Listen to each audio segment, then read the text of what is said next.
President Trump has made good on his campaign promise to kill the Federal Department of Education, at least partially. The president signed an executive order directing the agency to be shut down, but it would take an act of Congress to officially eliminate it.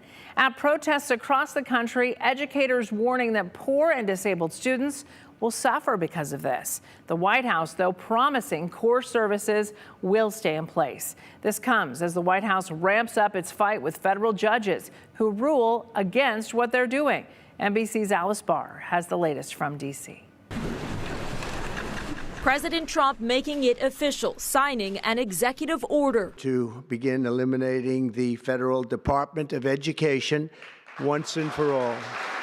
The move aims to fulfill a campaign promise and a long-held conservative wish to transfer full education oversight to the states, where curriculum decisions are already made and most school funding happens.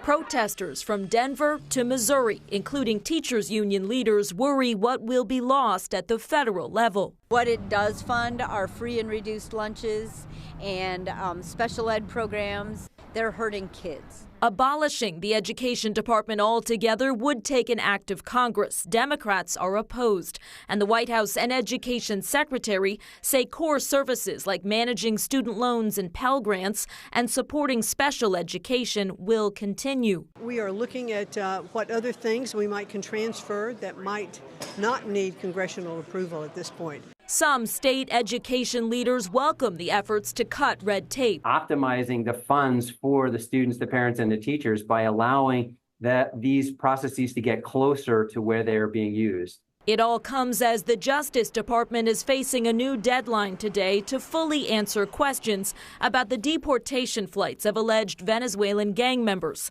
A federal judge seeking to determine if the White House defied his court order, calling previous answers woefully insufficient. We think it's egregious that a single district judge is trying to tell the President of the United States who he can and cannot deport from our soil. Part of a growing fight with the federal courts. In Washington, Alice Barr, NBC News. And Elon Musk scheduled to visit the Pentagon today for a meeting and a briefing, including on China. That's according to 3 defense officials who could not confirm. New York Times reporting that part of that briefing would be on U.S. military plans for any potential war with China. President Trump overnight forcefully denied that as well.